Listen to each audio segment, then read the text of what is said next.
안녕하세요. 한국생명과학연구원의 박정미입니다. 너무 선생님께서 거창하게 소개해 주셔가지고 제가 몸둘 바를 모르겠는데요. 사실 저는 그 한국생명공학연구원의 식물시스템공학연구센터에 있고요. 제가 주로 하는 연구는 그 식물이 어떻게 병원균과 싸우는지 그 연구를 주로 하고 있고, 이제 최근에는 그 식물 바이러스를 이용을 해서 식물에서 의약품을 생산하는 연구를 하고 있습니다. 사실 여기 광주에 이 금과터 운영하시는 선생님들께서 되게 일을 잘 하시나 봐요. 이게 연락을 오셔가지고 초, 중, 고 학부모님까지 계시니까 다 이해하실 수 있게 준비를 하시라고 얘기를 하시더라고요. 근데 사실 그 박사들이 초등학교서부터 가면 갈수록 자기 것밖에 안 해서 좀 바보예요. 그래서 이렇게 다 알게 설명하는 게 사실 제일 어렵거든요. 그래서 되게 많이 좀 고민을 했고요. 오늘 그 설명하고자 하는 그런 내용들이 조금 미흡하거나 아니면 너무 수준에 안 맞게 너무 쉽다거나 그럴 수도 있을 것 같아요. 오늘 또 고등학생이 많으셔가지고 좀 긴장이 됩니다. 어떤 어려운 질문을 던질지. 사실 내가 식물을 알아라는 제목은 사실 저에게 하는 말이기도 해요. 제가 거의 30년을 연구를 하지만 아직까지도 잘 모르겠습니다. 그래서 그리고 이 제목을 단 이유는 여러분들이 지금까지 어떤 식물에 가지고 있던 좀 편견들, 좀 그런 것들을 좀 이렇게 없애시고 여기서 오늘 강연서부터 새롭게 한번 저랑 같이 식물에 대해서 생각해 보시는 시간이 됐으면 합니다.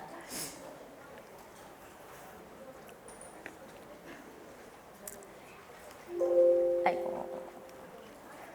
그래서 혹시 강연이 너무 쉽더라도 주무시지는 마시고요. 그래서 우선은 저희가 생명체는 무엇인지에 대해서 좀, 제가 생명공학연구원에 있기도 하고 생명체가 무엇이라고 생각하시는지 좀 궁금합니다. 이제 뭐가 생명체라고 생각하시나요? 사실 이건 생명체인가요? 이건 생명체인가요? 이것도요? 이거는요? 이거는요? 이거는요? 이거는요? 갈수록 목소리가 작아지는 것 같아요. 처음에 굉장히 자신 있었는데 사실 앞선 강연에 선생님께서 이제 생태 통로에 대한 강의를 하시는데 너무 좋은 강연이신데 되게 섭섭하게 식물이 빠졌더라고요. 동물 얘기만 하시더라고요.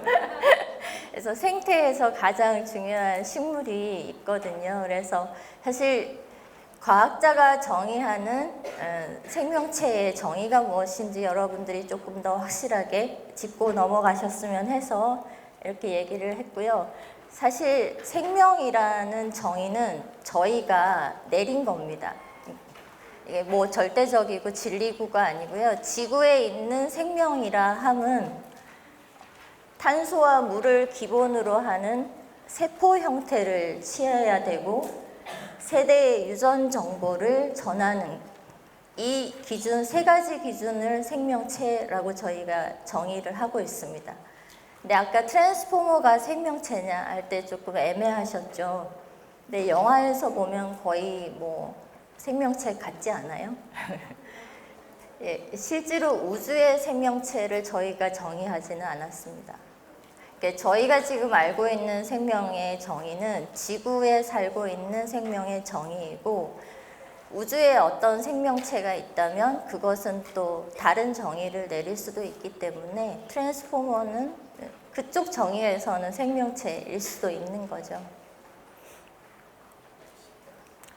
그래서 이러한 생명들은 특징적으로 이렇게 대사를 할 수 있고, 그러니까 음식을 소화하고 할 수 있고, 자기 체온을 유지하거나, 그 다음에 뭐 자극이 왔을 때 반응을 하고, 여러분들이 더우면 에어컨을 켜고 뭐 추우면 옷을 입듯이 이런 자극에 반응을 하는 이런 특징들을 가지는 것을 저희가 생명체라고 합니다.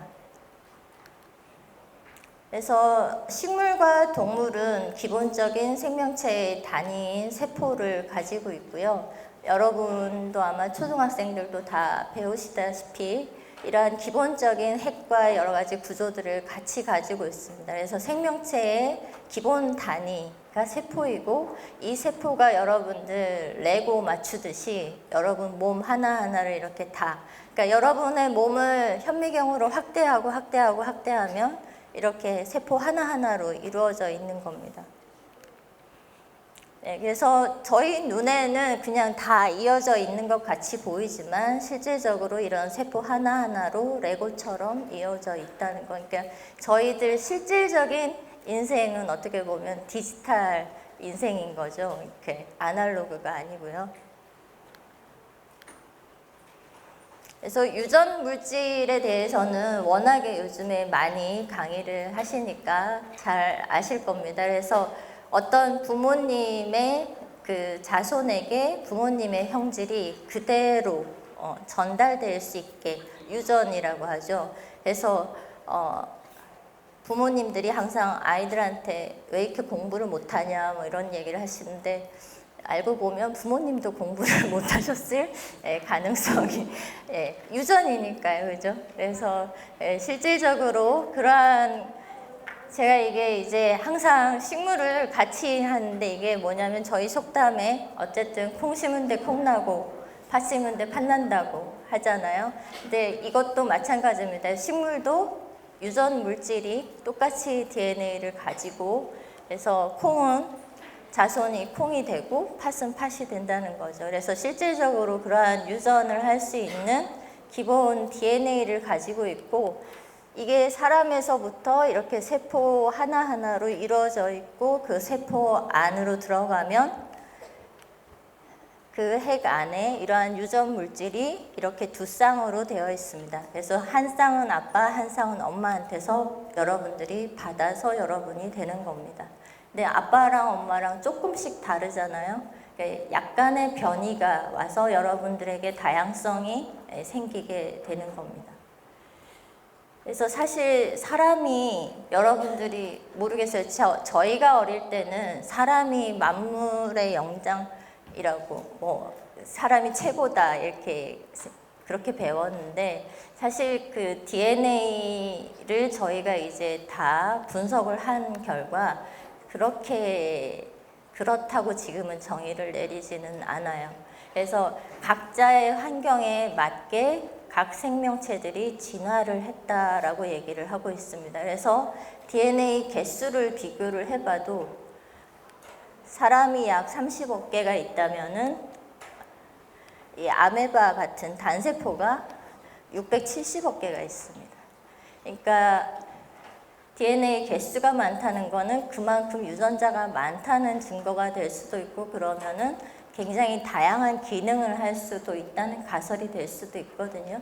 그러니까 사람보다 훨씬 더 많은 기능을 하는 유전자가 한 세포가 가지고 있는 거죠. 그래서 이런 생명체 하나하나가 다 좀 소중한 가치가 있다라는 겁니다. 그래서 지구의 생명체는 지구 50억 지구 탄생설로부터 시작을 해서 우리 지구에 있는 생명은 전부 이렇게 되게 유명한 이 트리라고 하는데요. 진화의 트리라고 하는데 전부 공동 조상을 가지고 있습니다. 그래서 여기서부터 출발을 해서 사실 현재 박테리아, 고세균, 곰팡이, 식물, 동물 이렇게 진화가 다양하게 갈라졌습니다. 근데 여기서 보면 식물이 동물하고 되게 가깝지 않나요? 그죠? 여러분이 생각하는 것보다 식물이 굉장히 고등 생명체에 속합니다.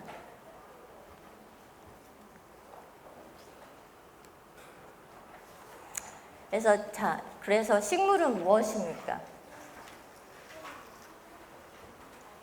가장 간단하게 답을 하면은 광합성을 하는 생명체, 지구에 있는 광합성을 하는 생물, 특징적으로 저희가 이렇게 얘기를 합니다. 그리고 지구에서 오로지 식물만이 햇빛 에너지를 화학 에너지로 바꿀 수 있는 생명체입니다.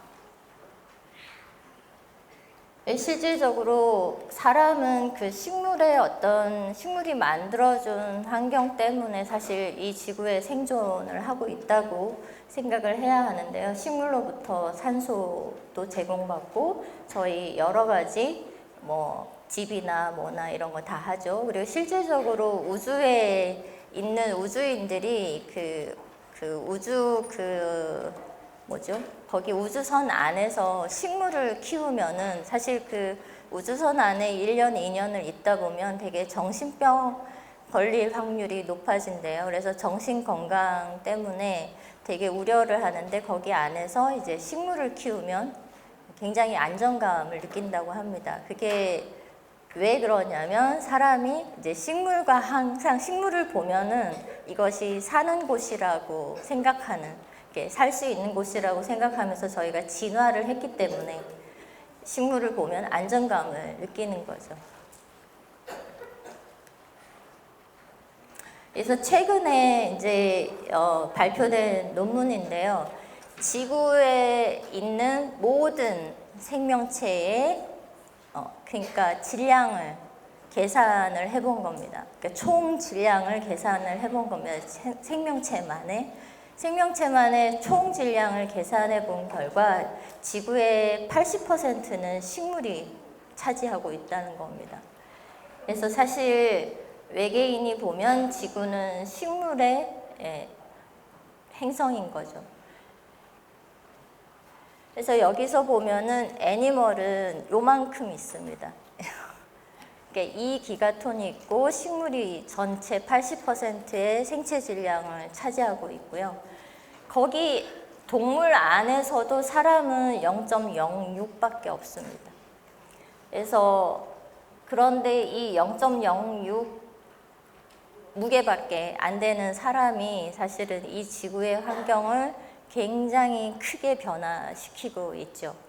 그래서 실질적으로 이게 이제 화성의 사진이고 이것이 저희가 사는 데인데 실제로 지구에 살고 있는 사람들은 살 수 있는 곳이라는 판단은 이렇게 식물이 살고 있는 곳이 살 수 있는 데라고 판단하면서 이제까지 진화를 해왔어요. 그래서 어떻게 보면 저희가 이 식물이 우리가 사는데 굉장히 중요하다라는 것들을 다시 한번 생각하셨으면 좋겠습니다. 그래서 이게 신석기 시대의 그 지구의 숲입니다. 그래서 신석기 시대, 그러니까 사람들이 본격적인 산업혁명을 통해서 어떤 환경에 영향을 주기 전 단계에 이러한 그 지구의 숲은 이렇게 많았습니다. 근데 지금 오늘날의 숲은 이거밖에 없습니다. 그래서 아까 와일드 애니멀 얘기하셨는데 실질적으로 그러니까 야생 동물은 지금 거의 없습니다. 사실은 거의 멸종했고요.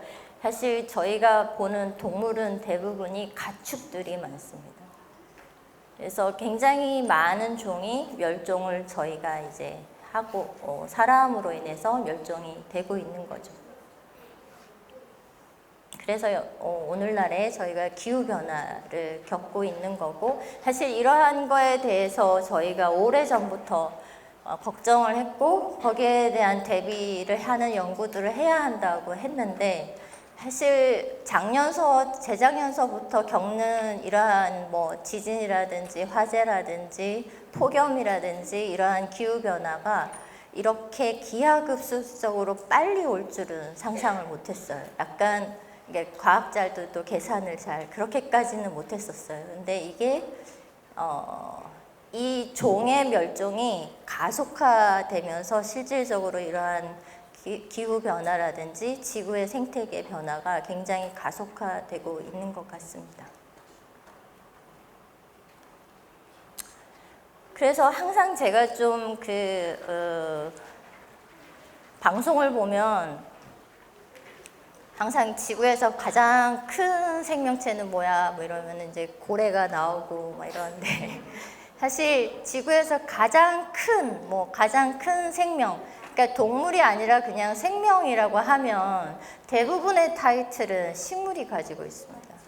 가장 큰 거, 면적으로 가장 큰 거, 아니면 높이로 가장 큰 거, 이런 것들이 전부 식물이 가지고 있고요.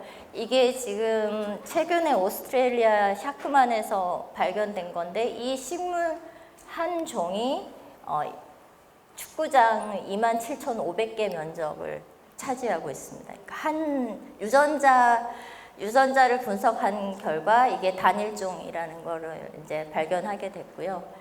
그 다음에 이거는 이제 높이가 115.92m, 그래서 가장 높은 생명체고요. 그 다음에 이거는 이 한 나무가 사실 이렇게 퍼져 있는 겁니다. 그러니까 위에 해서 이렇게 위에서 보면은 섬 전체를 한 나무가 이렇게 거의 다 덮고 있는 형상이에요.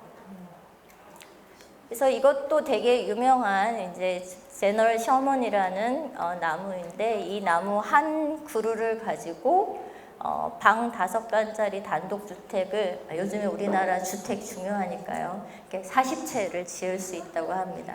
나무 하나 가지고. 그리고 가장 오래, 나이가 가장 많은 것도 그런 생명체도 식물입니다. 그래서 이 무드셀라 같은 경우에는 4,860살이라고 합니다. 네, 살았는지 죽었는지 잘 모르겠습니다. 그렇지만 어쨌든 아직까지 살아있는 걸로 합니다. 그래서 이렇게 저희가 가장 큰, 가장 높은, 가장 나이가 많은, 왜 이런 거에 이렇게 좀 집착을 하는 걸까요, 저희가? 이게 가장 크게 아니면은 가장 오래 살았다는 의미는 그 환경을 극복하고 이겨냈다라는 그 오랜 기간 동안, 그러니까 이 생명체가 그동안에 빙하기도 있고 여러 가지가 있었잖아요. 지진도 있고 화재도 있고, 거기서 죽지 않고 4,800년을 산다는 거는 이 생명체가 가지고 있는 뭔가 힘이 있다라는 생각 때문에 저희가 이제 되게 그런 것에 약간 집착을 하는 거죠, 사람들이. 그래서 실질적인 식물이 살아있다라는 거가 아직도 감이 잘 안 올 수 있어서 영상을 한번 가져와 봤습니다.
그래서 실제로 봄이 되면 꽃이 피고 가을 되면 낙엽 지고 떨어지고 이런 것이 굉장히 당연하다고 생각하는데, 그 식물이 그 기온과 시간과 이것들을 기억을 해내고 그것에 대해서 맞춰서 그렇게 시작을 하는 것이거든요.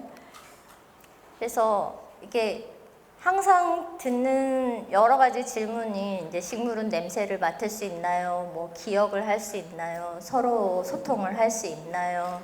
이런 얘기들을 많이 하세요. 근데 이런 것들은 어떻게 보면 저희가 사람이 사회생활을 하면서 생존하기 위해 필요한 기능들입니다. 소통을 해야 하고, 그다음 기억을 해야 하고. 그렇지만 식물도 똑같이 필요한지는 모르겠어요. 그렇지만 비슷한 기능들이 대부분 있습니다. 근데 그것이 우리가 원하는, 우리가 하는 방식하고 다를 뿐이죠. 그러니까 아까 영상에서 보셨다시피 식물이 움직이는 시간은 우리가 움직임을 느끼는 시간하고 다르게 흘러갈 뿐 안 움직이고 있는 게 아니라는 거죠.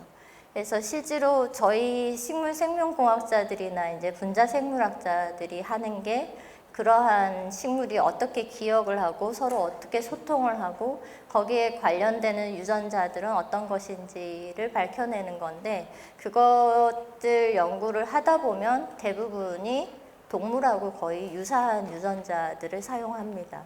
그래서 굉장히 저희가 가까이 있다라는 것이고요.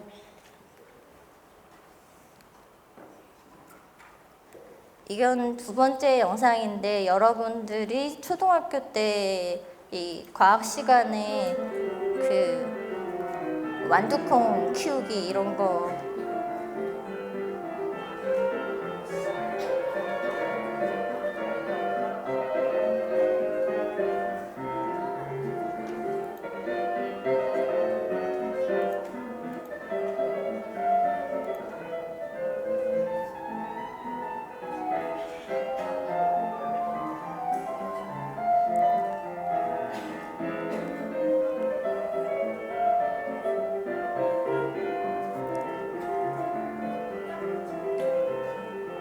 이게 싹을 틔울 때 잘 보시면 이게 식물들이 잎을 흔들기 시작합니다.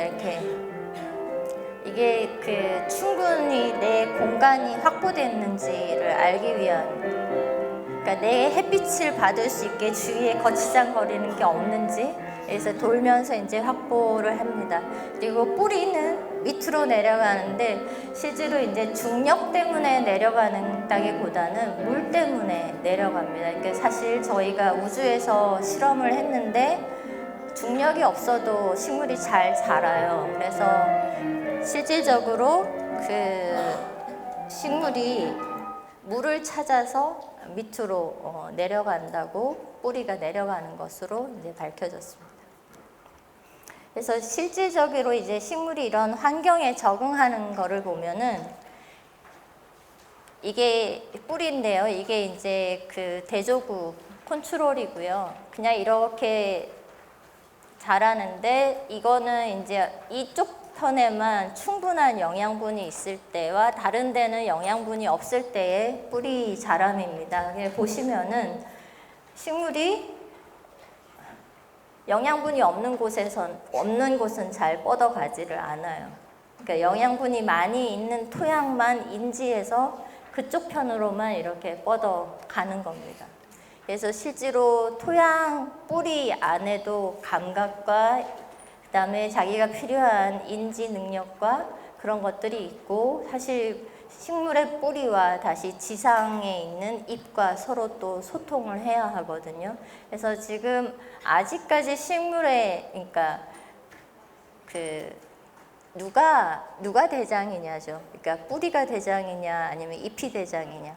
그러니까 뿌리는 자라가는데 잎에서 위에 있는 잎이 햇빛이 별로 없으니까 자라지 마라고 얘기를 할 수 있잖아요.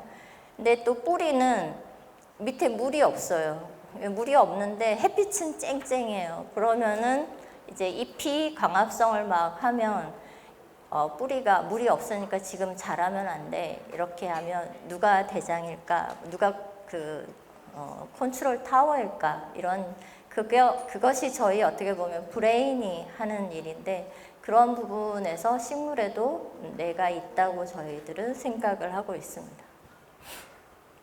이것은 이제 뭐 많은 연구들에서 여러분들도 실험을 해봤다시피 이제 빛이 있는 곳으로 잎이 자라는 것이고, 이렇게 빛이 약하면 약할수록 더 길게 자라죠. 이렇게 같은 식물체끼리 그늘에 가려지면 더 키가 더 높이 자라면 더 태양을 받을 수 있잖아요. 그래서 빛이 약하면 더 길게 자라고 그런 경향이 있습니다. 그리고 두 식물체 간에 서로 간섭이 돼서 그늘이 되면 하나가 이렇게 비켜서 자랍니다.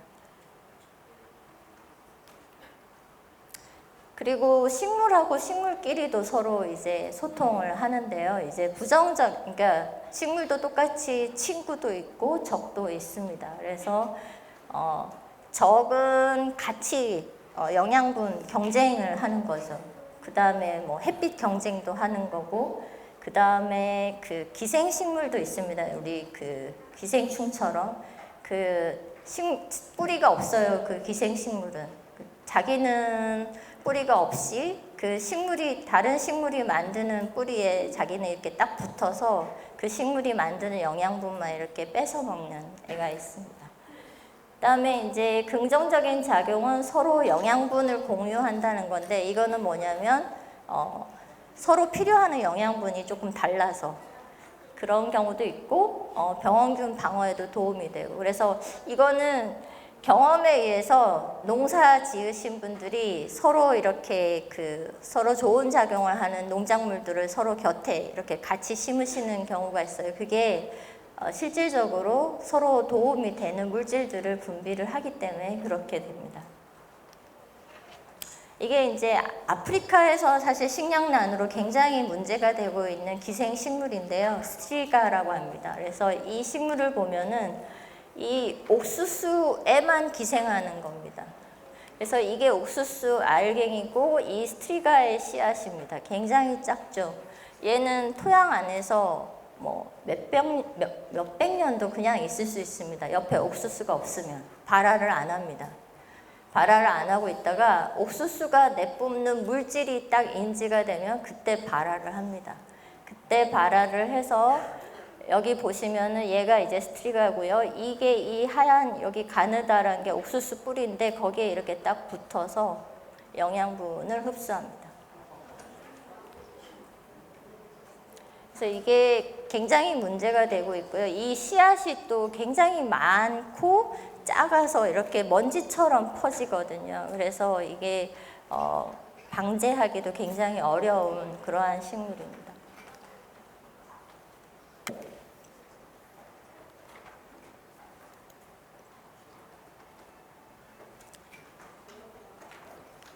그리고 저희들이 병에 걸리는 것처럼 이제 식물도 병에 걸리는데요.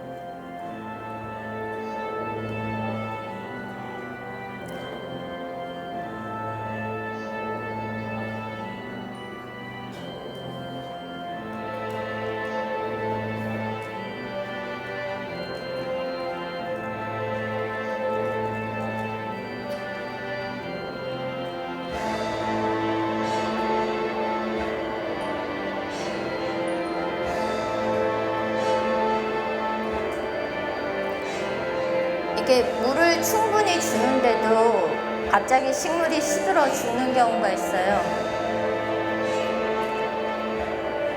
이게 이제 토양 병원균 때문에 그렇습니다.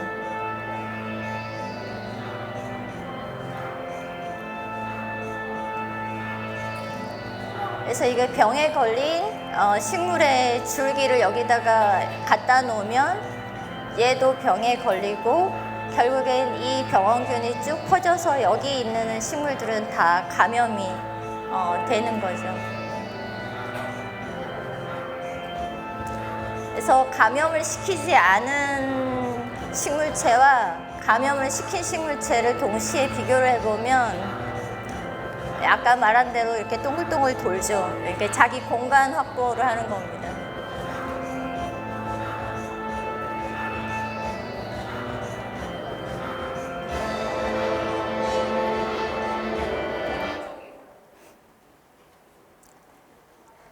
주무시지 말라고 영상을 너무 많이 했나 봐요. 네, 그래서 식물도 저희랑 똑같이 바이러스, 박테리아, 곰팡이, 선충 모두에 걸립니다.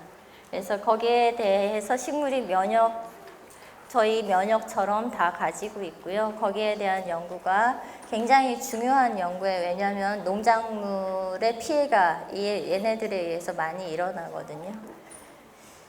그리고 이제 이것도 가장 최근에 이제 일본 과학자들에 의해서 이렇게 이미지, 저희가 아까 얘기했듯이 서로 소통한다고 얘기를 했는데 그 식물이 소통을 어떻게 하는지를 눈으로 보여주는 결과가 나와서 여러분들도 재밌어 할 것 같아서 가져와 봤습니다. 지금 이거는 그 식물, 녹색 불이 나오는 게 식물이 시그널입니다. 그러니까 식물이 신호를 주는 거고요, 자기들끼리.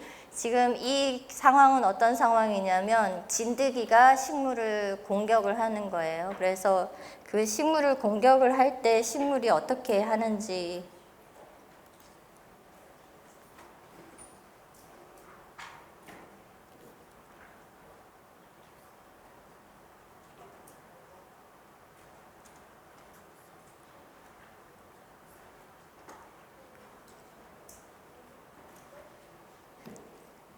도대체 뭘 보라는 거지? 뭐 이런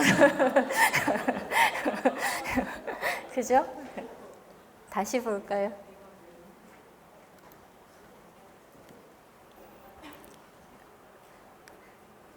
여기서 보면 이제 원형 반점으로 이렇게 나는 게 지금 진드기가 잎을 공격하는 곳이에요.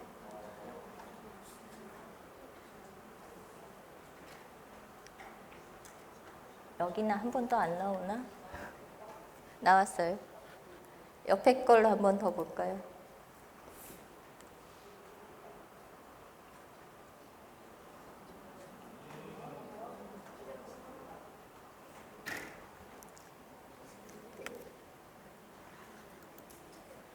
여기서 보시면은 잎을 공격한 데 말고 이렇게 저희 신경 섬유처럼 이렇게 쭉 선들이 이렇게 이어지면서 지금 우리가 공격받고 있다라는 신호를 전체한테 알려주는 겁니다. 그러니까 공격을 받는 잎만 살면 안 되잖아요. 그러니까 다른 잎에 지금 우리 공격당하고 있어, 준비해라, 지금 그렇게 얘기를 해주는 겁니다. 근데 이거를 얘네들 자기 몸에만 하는 게 아니라 옆에 식물한테도 알려줍니다. 지금 공격 왔어, 이렇게. 그래서 그 실험을 어떻게 했냐면 이 식물에다가 이렇게 진드기를 이렇게 처리를 한 다음에 그 식물체를 갈았어요. 갈아서 그 식물체에 그냥 그 휘발성 물질을 갖다가 옆에 식물에다가 처리를 해봤습니다.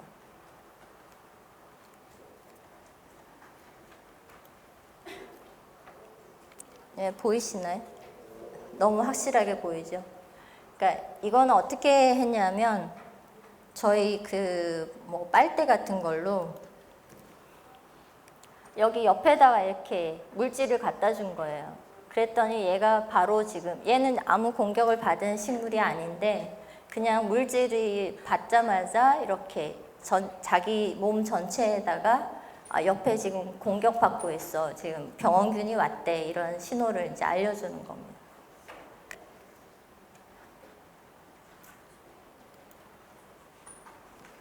그래서 이 잎을 더 확대해서 식물의 어느 조직이 제일 먼저 그 신호를 받는지 실험을 했더니 여러분들이 잘 아는 그 기공에서 이 신호를 받아서 이렇게 변한다는 것까지 이제 최근에 나왔습니다. 그래서 그 식물들의 소통은 주로 케미칼에 의해서 이루어지는 것으로 저희가 판단을 하고 있습니다.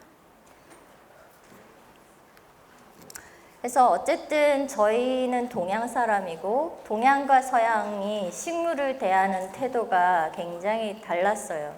그래서 동양은 식물, 동물이라고 얘기를 하고 서양은 plants, animal이라고 얘기를 하는데 식물은 동양에서는 스스로 자라는 것이라는 정의고 동물은 움직이는 것.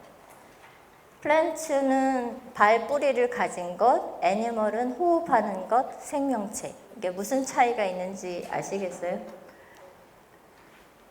그러니까 동양은 어떻게 보면 식물을 좀 더 생명체로 생각을 했어요. 그러니까 저희 뭐 사군자나 뭐 이렇게 그러니까 사람을 식물에 빗대어서 이렇게 생각하는 것이 있듯이, 그래서 실제로 식물이 어떤 곳에서 잘 자라거나 어떤 병원균에 대해서 잘 자라고 있으면 걔가 뭔가 가지고 있지 않을까 이런 생각을 많이 했어요. 그래서 동양의 의학이 식물에서 어떤 물질을 추출해서 저거를 우리가 먹으면 우리도 살 수 있을 거야. 왜냐하면 같은 생명체니까 식물이 거를 가져다가 하면 좋을 거야 라는 생각을 하게 돼서 동양의학에 이제 한의학에 이러한 약초들을 많이 연구를 하게 된 거고, 사실 서양은 그 창조주의 개념에서 플랜트는 그냥 그 우리가 관리를 해줘야 하는 그러한 존재라는 걸로 해서 어떻게 보면 좀 더 과학적으로 얘네들의 어떻게 관리하면 좋을까 그런 접근법으로 개념이 조금 달랐습니다. 그래서 식물에 대해서 발전한 어떤 그런 학문 분야도 조금 달랐던 것 같아요. 그래서 사실 식물을 연구함으로 인해서 알게 된 가장 중요한 학문이 굉장히 많이 있습니다. 발견들이. 그래서 세포라는 개념도 식물을 연구하면서 알게 된 거고요. 가장 지금 생명공학에서 중요한 유전에 대한 것도 멘델의 실험에서부터 발견됐으니까 결국에는 식물에서부터 알게 된 거죠. 그래서 이것이 지금 옥수수인데요. 이제 옥수수의 최초의, 그러니까 저희 지금 이제 개량을 하기 전에 옥수수의 그 야생형 옥수수는 이렇게 생겼습니다. 이 야생형 옥수수가 계속 개량을 해서 지금 이 모습이 된 겁니다. 그리고 밀 같은 경우에도 처음에 저희 밀이 이제 씨앗이 이렇게 야생에서 씨앗이 이렇게 잘 퍼져 나가야 되잖아요. 근데 저희가 밀을 수확해서 먹어야 되니까 씨가 이렇게 잘 분리가 되면 안 되잖아요. 그래서 이제 우리가 또 이렇게 다시 농업에서 이용하는 것은 이렇게 서로 분리가 안 되게 저희가 수확할 때까지는 계속 붙어 있게 그런 식으로 이렇게 유전 물질에 대한 연구들이 저희 실생활에 이렇게 응용이 되어 왔습니다. 그리고 사실 바이러스라는 것이 처음 밝혀진 것도 식물 담배 모자이크 바이러스라고 해서 식물에서 처음 이제 발견이 됐고요. 그래서 아까도 얘기 드렸지만 이제 서양에서는 어떻게 보면 학문적인 개념으로 식물이 굉장히 연구가 됐다면 동양에서는 조금 더 의학적인, 그러니까 약품적인 면에서 많이 연구가 됐고, 사실 거의 식물을 이용한 약이 아직까지도 굉장히 많이 사용되고 있습니다. 그래서 그러니까 의약품보다 한약에 더 많이 의존을 하고 있고, 지금 가장 많이 처방되는 150가지 의약품 중에서 이제 절반 이상이 식물에서 추출한 물질을 포함하고 있습니다. 그래서 거의 4,000년서부터 그러니까 식물에서 추출해서 약물을 사용하는 것이 기록이 되어 있고요. 그래서 아까도 얘기 드렸지만 식물이 똑같이 바이러스, 곰팡이, 박테리아에 감염이 된다고 했잖아요. 그리고 식물은 스스로 광합성을 해서 물질을 만들어낼 수 있습니다. 그러니까 여러분들은 식물을 움직이지 못하는 게 굉장히 약점이라고 생각하지만 식물을 움직일 필요가 없어서 안 움직이는 거예요. 자기들이 그냥 있어도 되니까 안 움직이는 거예요. 못 움직이는 게 아니라. 그래서 실제로 얘네들은 자기 스스로 그 질병이나 자기를 공격하는 병균들을 이렇게 퇴치할 수 있는, 약을 만들어낼 수 있는 굉장히 다양한 이러한 것들을, 대사물질을 만들어내고 있습니다. 그래서 이러한 그 물질들을 저희가 다시 저희 약으로 활용을 하기 위한 연구가 아직도 천연물 의약품 쪽이라고 해서 굉장히 활발히 이루어지고 있습니다. 그래서 뭐 되게 유명한 아스피린도 사실은 버드나무 껍질에서 추출한 것이고요. 그래서 아스피린은 사실은 저희 식물 병 연구하는 거에서 굉장히 중요한 물질이고 저 물질은 식물이 박테리아 병에 대한 저항성 물질로서 굉장히 식물한테도 중요한 물질입니다. 그래서 사실 생명공학은 이러한 그 천연물에서부터 추출하는 거는 아니고요. 저희는 생명공학에서 그 DNA나 RNA 유전 정보를 이용해서 실제로 식물체를 하나의 생산체로 이용을 해가지고 의약품을 만드는 연구를 하고 있습니다. 사실 식물생명공학의 연구는 굉장히 다양하고요. 지금 현재 저희가 겪고 있는 여러 가지 인구 증가로 인한 식량 부족이라든지 그 다음에 가뭄이라든지 이런 것에서도 잘 자랄 수 있는 식물을 개발을 한다든지 그 다음에 저희 그 농약이나 이런 것들 사용을 줄여서 실질적으로 그런 것이 없어도 식물이 병에 대한 저항성이 커져서 농약 사용을 하지 않아도 되는 그런 식물들을 개발을 하기 위한 연구들을 하고 있고요. 오늘 제가 소개드릴 내용은 실질적인 의약품을 생산하는 내용입니다. 그래서 의약품이라는 말은 병을 치료하거나 증상을 완화 혹은 일시적으로 통증을 줄여주는 데 쓰이는 특정한 물질이라는 의미이고, 여러분들이 굉장히 많이 요즘에 단어가 쓰일 텐데 바이오 의약품이라는 말과 그냥 의약품이라는 거는 조금 의미가 다릅니다. 그래서 여러분들이 병원에 가서 처방전을 받는 거는 대부분이 합성 의약품이고요. 바이오 의약품은 실제로 살아있는 생체에서 생산을 하는 거를 바이오 의약품이라고 얘기를 합니다. 그래서 합성 의약품은 이렇게 저희가 케미컬 그 화학 반응에 의해서 합성을 할 수 있는 걸 말을 하는 거고, 실제로 합성 의약품의 사이즈가 크기가 이 정도입니다. 근데 바이오 의약품의 크기는 이 정도입니다. 그러니까 실제로 저희가 그 생체를 빌리지 않고서는 만들 수 없는 의약품입니다. 그래서 그거를 바이오 의약품이라고 얘기를 합니다. 그래서 실제로 바이오 의약품은 정의는 살아있는 세포에서 만드는 거를 바이오 의약품이라고 한다라고 생각해 주시고요. 항상 이거는 고분자의 굉장히 복잡한 구조를 가진 것을 바이오 의약품이라고 하고 굉장히 비쌉니다.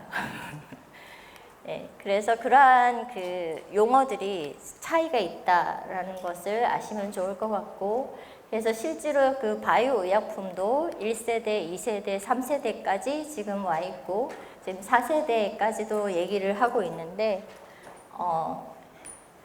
저희가 1세대는 굉장히 바이오 의약품 중에서도 크기가 조금 간단하고 작은 거를 만들어낸 대장균 같은 박테리아를 이용해서 생산해내는 기술들이었다면 2세대의 바이오 의약품은 항체 의약품인데, 항체가 뭔지 아시죠? 그죠? 아는 것 같아요. 네, 그래서 항체 의약품은 저희 몸이 가지고 있는 항체를 이용을 해서 의약품을 개발을 한 것인데요. 그 항체 의약품은 굉장히 특이적인 병에 특별하게 이렇게 작용을 할 수 있습니다. 그래서 그러한 약들이 만들어지고 있고, 여기서 이제 그 의약품의 사이즈 크기를 보시면 굉장히 다르고, 이게 3세대, 4세대는 DNA, RNA 기반 바이오 의약품을 얘기를 합니다. 조금 더 항체 의약품을 얘기하자면, 이게 이제 항체의 구조라면 저희 그 류마티스 관절염 이런 거 할머니들 맨날 이제 아프시다고, 요즘엔 젊은 분도 가끔 아프다고 이게 스마트폰을 너무 많이 하셔가지고, 그래서 그 염증 물질을 만들어내는데요. 그것 때문에 아픈 거거든요. 그 염증 물질에 부착할 수 있는 항체를 저희가 만들어낼 수 있습니다. 그래서 그 항체를 만들어서 그 항체를 처리를 하면 그 염증 물질을 없애주는 겁니다. 그래서 실제로 이것이 지금 류마티스 관절염 치료제인데 이게 매출 순위 1위입니다. 전 세계. 그다음에 유전자 치료제는 실질적으로 영구적으로 치료를 하는 방법을 얘기를 하는 건데, 실제로 저희가 유전자를 아예 주입을 하거나 아니면은 그 유전자에 손상이 간 그 세포를 꺼낸 다음에 다시 유전자를 바꿔서 그 세포를 다시 주입하는 이러한 방법들이 있습니다.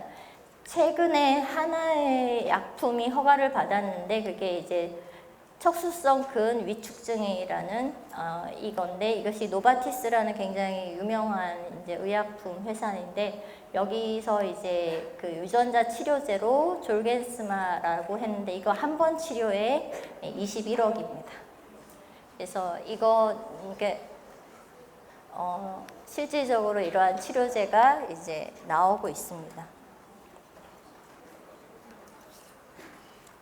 그래서 식물 바이오 의약품은 이제 조금 더 쉽게 이해하시겠죠. 그러니까 식물체를 이용해서 바이오 의약품을 생산하는 것이다 라고 이해하시면 되겠고요. 그래서 이러한 말을 나타내는 단어가 굉장히 다양하게 사용되고 있습니다. 그래서 뭐 분자 농업이라는 말도 있고, 그러니까 농업이긴 한데 분자를 농업처럼 하는 거니까 분자 농업이라 얘기도 하기도 하고, 이제 그린 백신은 특히 백신을 식물체에서 만드는 거를 그린 백신이라고 얘기를 하기도 합니다. 그래서 굉장히 다양한 단어가 있지만 기본적으로 다 같이 식물에서 바이오 의약품을 생산하는 것을 말을 합니다. 물론 의약품이 꼭 아닐 수도 있지만요. 그래서 왜 식물에서 생산을 해야 되죠? 사실 식물에서 꼭 생산을 할 필요가 없잖아요. 뭐 대장균도 있고 동물 세포도 있고 동물도 있고, 특히 동물도 있고. 근데 사실 사람하고 동물이 굉장히 가깝다 보니 한번 문제가 생겼습니다. 잘못된 주사제로 인해서 굉장히 어린아이들이 굉장히 잘못된 경우, 그게 왜냐하면은 그 주사제가 오염이 돼가지고요. 근데 그 주사제를 만든 동물이 걸린 병에 사람도 걸릴 수 있기 때문에 그렇습니다. 그래서 실질적으로 그래서 동물을 이용해서 이런 걸 만들 때 그러한 오염의 가능성이 있고, 그 오염에 의해서 이렇게 제대로 하지 않으면 이제 굉장히 많은 사람들이 오히려 더 병에 걸릴 수 있기 때문에, 어쨌든 식물하고는 조금 더 멀리 있는 관계이기 때문에 식물이 병에 걸려 있다 하더라도 그 식물 병원균이 여러분 몸에 들어가도 병을 일으킬 리는 별로 없습니다. 그러니까 여러분이 조금 부모님께서 좀 상한 과일은 이렇게 잘라내고 그냥 드시잖아요.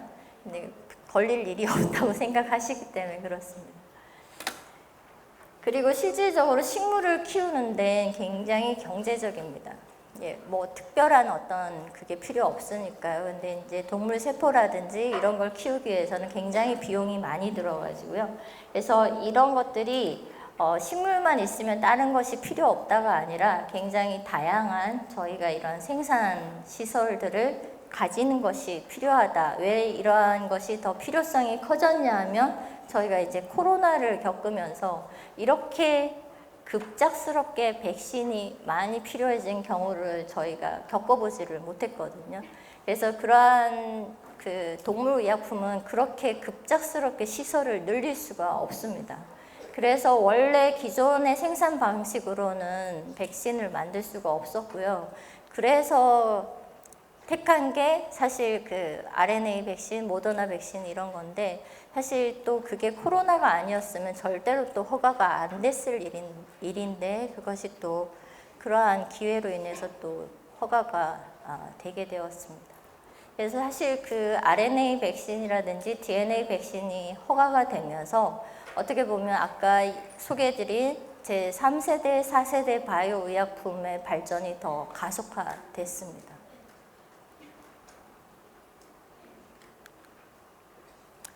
사실 식물 백신이 조명을 받은 것은 에볼라 바이러스 때문에 조명을 받았습니다. 그래서 사실 에볼라 바이러스라는 것이 아프리카 지역에서만 발생을 하지 저희는 걸릴 일이 없기 때문에 여기에 대한 백신을 저희가 확보하지 않습니다. 그리고 그 대형 제약 회사들도 여기에 대한 백신을 만들지 않습니다.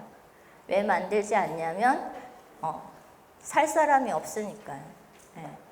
그래서 실질적으로 이러한 것들이 그 아프리카에서 발생했을 때 백신을 만드는 데는 몇 년이 걸리거든요. 그래서 여기 이제 미국 의사가 봉사하러 갔던 미국 의사가 감염이 되는 바람에 급하게 미국에서 아직 FDA 승인도 받지 않은 식물 백신을 사용하라고 이렇게 허가를 해줬습니다. 그래서 그러는 바람에 처음으로 이 지맵이라는 이름의 이제 식물 백신이 세상에 이제 알려지게 된 거고요.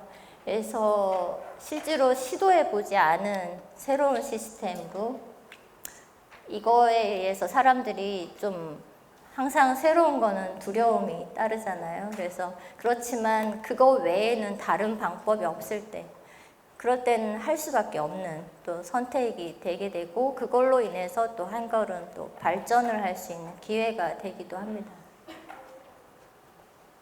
그래서 이제 식물에서 백신을 생산하는 것이 왜 이제 각국에서 중요해졌냐면 식물을 생산하는 시스템은 온실만 있으면 되니까요.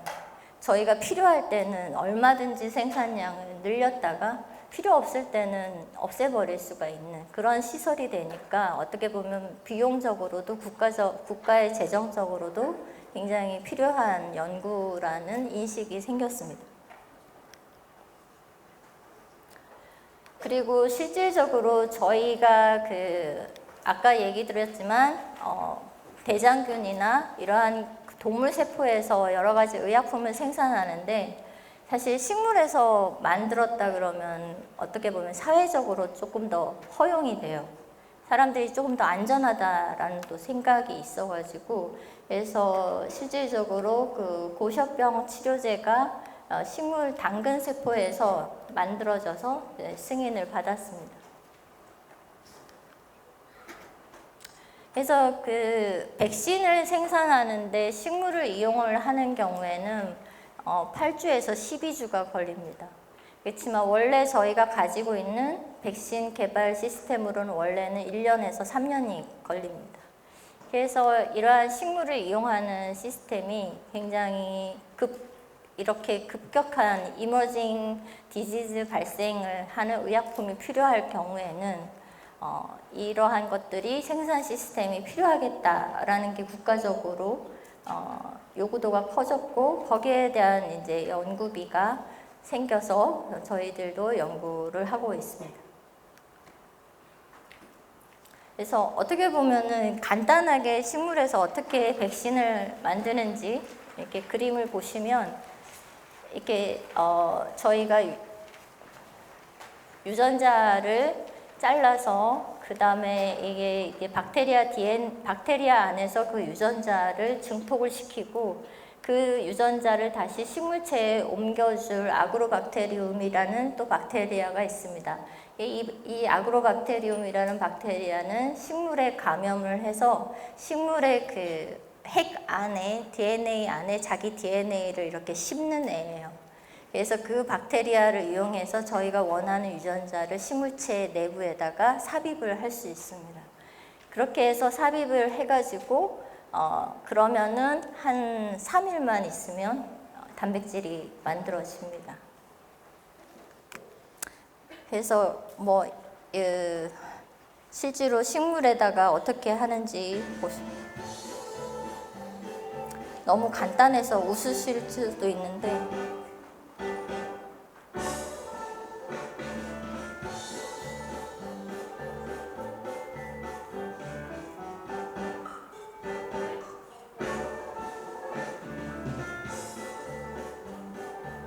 이거 사실 되게 어려운 기술입니다. 잘못하면 잎이 찢어져요. 그 압력 조절을 잘해야지 안 그러면 구멍이 뻥뻥 나요. 사실 이게 끝입니다. 이러고 3일 있으면 저희 실험실에서 GFP라고 이제 그린 형광 단백질을 식물 잎에서 이렇게 발현을 시킨 건데 이렇게 단백질이 많이 만들어집니다. 그래서 이게 이 주사 바늘로 찌른 것이 사실 박테리아예요. 그래서 박테리아가 DNA를 가지고 있고 그 DNA를 이렇게 식물체 안에 세포 안에 주입만 하면 되는 되게 간단합니다. 그래서 이것이 실제로 형질전환 식물체도 아니고 여기서 그냥 끝나는 시스템이기 때문에 환경에 대한 걱정도 크게 없다고 저희가 생각을 하고 있습니다. 그래서 아직까지도 뭐 물론 장벽은 있고요. 이것이 모두 만능이다는 아닙니다. 아직 그래서 식물이 고등 생명체이기 때문에 식물 자체에 필요한 단백질들이 많이 있고 그걸 죽이고 저희가 필요한 단백질만 만들어라 이러한 시스템을 잘 말을 안 들어요.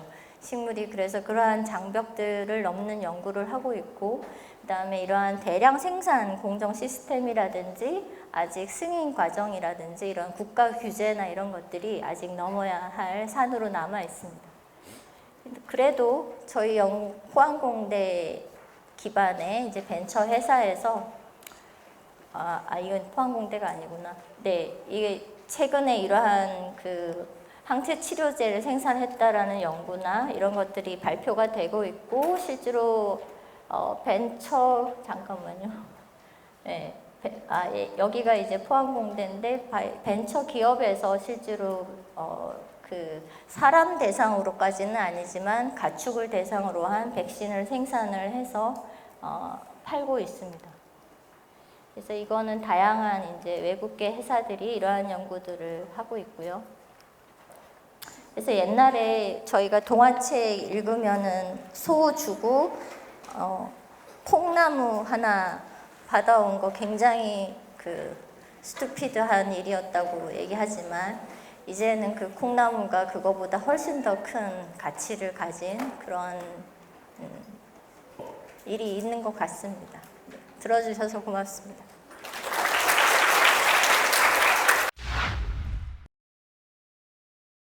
만호초등학교 5학년 이선율입니다. 우선 첫 번째는 맨 처음에 봤었을 때 한국생명공학연구원의 마크가 약간 유전자 두 개가 있는 모양을 닮았었는데 그게 무슨 의미인지가 궁금하고요. 그 다음에 두 번째는 생식을 하는 과정에서 유성생식이랑 무성생식이 있는데 무성생식은 속도가 빠른 반면에 유전성이 약간 떨어져가지고 다양성이 떨어지는데 그러면 멸종을 쉽게 하거든요. 그런데 식물은 서로 수분을 해서 유성생식이라 치웠다 해도 다른 생물들과 거의 비슷하게 생겼던데 그럼 그 무성생식인가요? 유성생식인가요? 그리고 마지막으로 백신을 만들 때 한 개의 바이러스라도 실수로 감염이 된다면 다른 게 다 망가질 수 있는데 그러면 식물 백신은 안전한가요? 되게 똑똑한 네, DNA 이중 나선 구조의 발견은 생명공학에서 굉장히 중요하기 때문에 그거를 저희 마크로 쓴 것 같고요. 그 다음에 질문이 유성생식과 무성생식, 아까 좋은 얘기입니다. 그러니까 실제로 식물체가 굉장히 다양하다고 했잖아요. 무성생식과 유성생식을 다 가지고 있습니다. 대부분 자가수분을 하기도 하고 타가수분을 하기도 하는데 실제로 무성생식을 할 때는 굉장히 환경이 좋을 때 근데 환경이 좋지 않을 때는 갑자기 유성생식을 합니다. 그거에 의해서 사실 그 환경에 적응할 수 있는 새로운 유전자 다양성을 확보하기 위한 노력이죠. 그래서 그러한 것들을 다 가지고 있고요. 그 다음에 마지막에 식물에도 사실은 바이러스가 걸려 있고 근데 사실 여러분 몸에도 병증이 안 나왔을 뿐이지 여러분 몸에도 바이러스가 사실 많이 있습니다. 근데 그리고 식물 안에도 바이러스가 되게 많이 있습니다. 그렇지만 그것이 병균이 아닌 바이러스일 뿐이지. 그렇지만 저희가 이렇게 백신을 그 단백질을 만든 다음에 대부분 그거를 이렇게 정제를 합니다. 그 정제하는 과정에서 아까 동물세포 같은 경우에는 무심코 따라오는 실수가 있을 수 있는데 그때 사고가 발생할 위험도가 식물보다 조금은 높다라는 생각이고 식물에서 문제가 될 수 있는 것은 그러한 그 병원균보다는 화합물, 그러니까 식물이 굉장히 다양한 그 조그마한 케미칼들을 만들 수 있잖아요. 그러한 케미칼들이 나한테 이렇게 알러지가 특별히 있으신 분들 같은 경우에 그러한 것들에 대한 위험성이 있을 수 있죠. 좋은 질문이었습니다. 지난 여자고등학교 학교는 김서연입니다. 평소에 몸을 움직이는 사람을 식물인간이라고도 표현을 하잖아요. 근데 이런 표현이 대부분 부정적으로 많이 사용되잖아요. 이런 표현에 대해 어떻게 생각하시고 이런 단어를 배치할 단어를 생각한 적이 있으신가요? 저희 연구원에 같은 식물센터에 식물 인간이라든지 뭐 이런 사람을 식물로 보나 뭐 이런 말을 되게 싫어하시는 분들 있습니다. 왜냐하면 근데 사실 식물 인간이라는 말은 조금 틀린 말이긴 해요. 왜냐하면은 식물은 모든 감각을 할 수 있는 거고 사실 식물 인간 상태이신 분은 어떤 인지 기능이나 이런 것이 사실 정지한 상태이잖아요. 그러니까 그것이 식물하고는 다 굉장히 다른 얘기인 것 같습니다. 다른 단어는 글쎄요, 생각을 아직 안 해봤네요.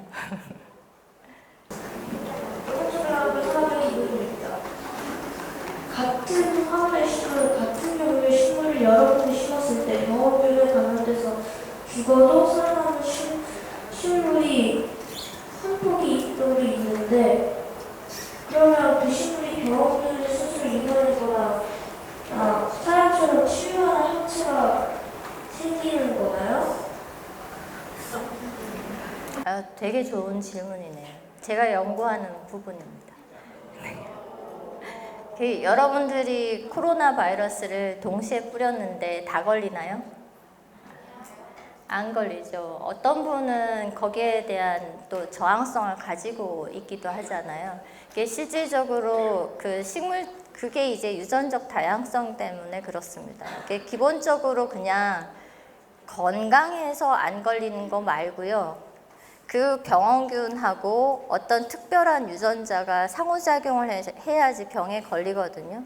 근데 그 상호작용을 하는 유전자에 변이가 있거나 아니면 그 상호작용을 막는 다른 유전자를 가지고 있는 그러한 걸 형질을 획득한 그러한 유전적 다양성을 가진 사람들이 있습니다. 그러면은 그 사람이 그런 것들을 저희가 찾아내는 연구를 하죠. 그래서 사실 저희 야생의 식물들은 사실은 바이러스나 병에 잘 걸리기 힘들어요. 잘 안 걸려요. 왜냐하면은 다양성이 굉장히 확보가 되기 때문에. 근데 문제가 되는 건 농작물인데요. 농작물은 저희가 수확량과 맛과 뭐 품질을 똑같게 하기 위해서 유전적 다양성이 있어요? 없어요. 그래서 거기에는 하나가 걸리면은 다 걸리는 겁니다. 그래서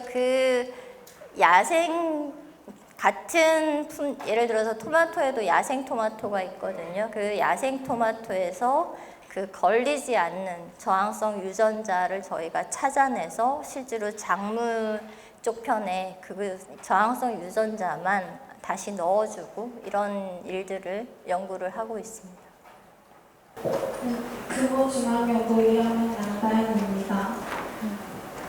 어디? 네. 제가 학교에서 실제로 토마토 모종을 가지고 방어작용을 실험하는 것을 했었는데 오히려 원래 있던 것보다 손상을 입힌 토마토 모종이 오히려 더 성장이 잘 되는 경우가 있었는데 그것에 대한 과학적 원리가 있는지 궁금해서 질문하고 싶습니다. 죄송한데 제가 잘 못 들어가지고. 방어작용에 대한 실험을 하면서 오히려 잎에 손상을 입혔을 때 더 성장이 잘 되는 경우도 있었는데 거기에 대한 과학적 원리가 있는지 질문드리고 싶습니다. 과학적 원리. 그러니까 실질적으로 손상이라는 게 약간 아까 진드기가 깨물듯이 깨물면은 식물 잎에 상처가 생기잖아요. 식물이 제일 먼저 느끼는 자극은 사실은 상처입니다. 진드기 자체보다는. 그래서 그 상처를 식물체 같은 경우에 여러분들이 이제 빨리 그곳을 아물게 하려고 저희 피 멈추게 하듯이 그러한 것들을 해요. 그래서 그거를 한번 겪고 나면은 똑같은 상처가 왔을 때 그 식물은 그 앞의 상처를 기억을 해서 그 상처에 대한 반응을 더 빠르게 그리고 더 빨리 치유를 할 수 있는 기억작용을 가지고 있거든요. 그래서 지금 얘기하신 거는 항상 저희가 어떤 그 실험할 때는 대조군이 굉장히 중요해서 대조군을 어떻게 놓으셨는지 제가 확신을 하지 못해서 지금 그게 더 성장이 잘했다 못했다에 대한 것이 맞는지 실험이 맞게 됐는지에 대해서 제가 확신을 잘 못하겠어요. 그렇지만 만약에 상처를 준 토마토가 더 잘 자랐다면 그 부분은 뭔가 실험에 잘못된 부분이 있지 않았을까 싶어요. 왜냐하면 우리가 아프면은 아픈데 에너지를 써야 되니까 잠깐 성장을 멈춥니다. 그러니까 식물도 마찬가지거든요. 에너지가 무한대로 있지는 않기 때문에 식물도 병균이 침입을 하면 자기들 성장을 멈춰요. 멈추고 우선 병균하고 싸우는 거에 집중합니다. 그러니까 그거 집중하고 그 다음에 성장하거든요. 그러니까 상처를 내면 그 상처 난 부위를 막는 데 먼저 집중을 해요. 그러면은 어쨌든 대조군보다는 딴 데 에너지를 조금 더 썼기 때문에 그냥 똑같은 성장이었다면 걔가 조금 더 성장을 못했어야 하는 게 맞지 않나 싶어요. 그렇지만 나중에 실험한 거 가지고 오세요. 금호중앙 여자고등학교 3학년 최은혜입니다. 아까 의학 신분이 있는 식물학에서 효과적인 궁금증이 생겼는데 효과적인 화합물 생성을 위해서는 시간이 3주에서 13주 정도 걸린다고 하셨고 근데 그 기간에서 만약 그 병에 걸린 식물이 멸종 위기종이었고 그 기간 내에 그 방어 물질 같은 걸 못 만들어냈으면 그 병에 대한 방어 물질은 좀 없는 건지가 궁금한 게 첫 번째 질문이고 두 번째 질문은 식물 내에서 시그널 전달이 일어나서 공격에 대한 대비를 한다고 결과가 나왔다고 하셨는데 시그널 전달 후 어떤 방어 작용이 일어나는지 궁금합니다. 그 학생은 계속 공부를 하셔야 될 것 같아요. 대학원을 오셔서. 그 시그널을 받게 되면 저희가 이렇게 어쨌든 내가 스트레스를 받게 되면 그 스트레스에 어쨌든 보호를 하기 위한 걸 하게 되잖아요. 그 스트레스에 대해 아까 저희가 세포로 이루어져 있다고 했잖아요. 그러니까 그 내 몸속에 있는 세포는 그 시그널을 받지 못했잖아요. 스트레스를. 그렇지만 내 몸속에 있는 세포도 같이 반응을 해야 하잖아요. 그거를 전달하는 것들은 사실은 그 케미칼이 전달을 합니다. 그 시그널을. 그래서 그 시그널을 전달을 하면 사실 식물도 똑같이 유전자 레벨에서 어떤 그 아까 얘기한 그러한 그 곤충이 깨물거나 이럴 때는 상처 회복하는 거랑 그 다음에 그 곤충이 깨물었을 때 어떤 애들은 그 곤충이 소화를 잘 못하게 하는 그 단백질을 분비하기도 해요. 그래서 그 곤충이 식물체를 먹으면 위에서 소화를 잘 못 시키게. 그래서 실제로 곤충이 다시는 그 잎을 못 먹게 그런 식으로도 합니다. 그래서 다양한 방법들을 하고 그래서 처음 그 시그널을 받게 돼서 그 시그널을 전달을 하면 처음에 먹히는 애는 먹히겠지만 어쨌든 다른 잎에서는 대비를 할 수 있는 거죠. 금호중앙여자고등학교 2학년 이주은입니다. 학교에서 탐구 활동으로 단백질의 구조를 예측하는 AI 프로그램인 알파폴드에 대해서 연구하고 있는데요. 백신을 개발하는데 단백질 구조를 파악하는 것이 중요하다고 알고 있습니다. 식물 기반 백신을 만드는데 알파폴드를 사용해서 식물의 단백질 구조를 예측하고 이를 백신 개발에 활용하여 백신 개발에 기여할 수 있을지 궁금합니다. 제가 제일 취약한 AI 쪽에 그 알파폴드가 굉장한 획기적인 그 예측 기술이고요. 그걸로 아까 얘기한 단백질 간의 상호작용. 그러니까 예를 들어서 저희가 바이오 의학 단백질을 만들었을 때 그 의학 단백질이 실질적으로 내 몸에 들어가서 그 목표한 타겟에 딱 가서 작용을 해야 하잖아요. 근데 얘가 딴 데 갖다 붙어서 작용을 하면 안 되잖아요. 그런 것들을 예측하는 걸로 많이 합니다. 근데 실제로 근데 백신 같은 경우에는 굉장히 좀 어려운 부분이 있어요. 그러니까 아까도 얘기했지만 바이러스 자체가 실제로 저희 면역 체계를 억제하는 단백질을 자기들도 만들어냅니다.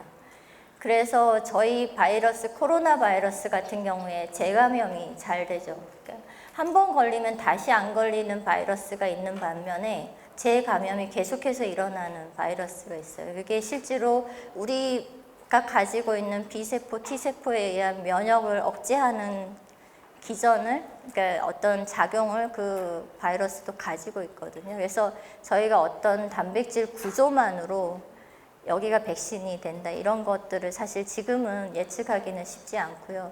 그리고 어쨌든 저희가 알파폴드를 계속해서 발전을 되고 있긴 한데 실질적인 실험 레벨에서 단백질 결정을 만들어서 그것이 정확하게 증명이 돼야지만 실질적인 사람한테는 쓸 수 있습니다. 그러니까 예측하는 거는 저희 연구 단계에서 이렇지 않을까라는 가설때는 저희가 그거를 사용을 하고 있고요. 굉장히 많이 지금 그 의약품 개발 쪽에서는 당연히 많이 사용하고 있습니다. 그래서 바이오 하시는 분들이 컴퓨터도 해야 되고 괴롭습니다. 안녕하세요. 금호중앙여자고등학교 1학년 강민서입니다. 선제대나 사제대 바이오 의약품 같은 경우는 굉장히 크기가 큰 케미칼이라고 하셨는데요. 경구 투여가 아닌 주사 투여 시에도 면역 반응이 일어나지 않는지 궁금합니다. 그 면역 반응이라는 거는 실질적으로 내게 아닌 거를 인지하는 거거든요. 그래서 사람한테 투여하는 그 단백질 바이오 의약품 같은 경우에는 사람하고 똑같은 단백질로 저희가 유전자를 만듭니다.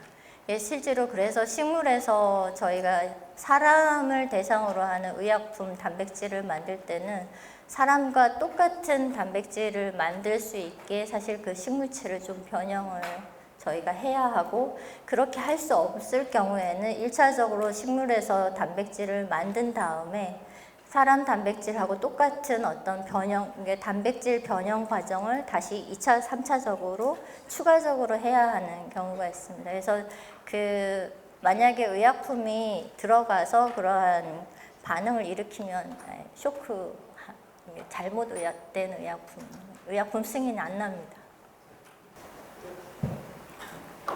안녕하세요. 원천초등학교 4학년 김서준이라고 합니다. 밥도 우리가 먹을 때 곰팡이가 피는데 우리가 말할 때 나쁜 말이랑 좋은 말을 했을 때 실험 결과로 이렇게 좋은 말하는 밥을 곰팡이가 피었긴 피었는데 하얀색이었고 나쁜 말한 밥은 검은색이었는데 밥은 다 끓여져 있는 거잖아요. 그러면 그때도 생명이 남아 있으니까 그게 곰팡이가 피는 거가 안 피는 건데.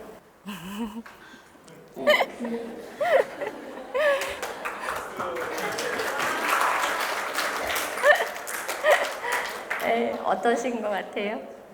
여기서 밥은 쌀이고, 쌀은 식물이고 생명체고, 그렇지만 걔를 끓였으니까 더 이상 생명체는 아니고, 그죠? 유전물질이 파괴됐다고 유전을 할 수 없으니까 이제는. 그러면은 거기서 생명체는 곰팡이가 생명체죠. 곰팡이가 근데 나쁜 말을 들어서 좋은 말을 들어서 그 실험에 대해서는 의문점을 가지는 게 좋아요. 모든 것에 대해서는 의문점을 가지는 게 좋아요.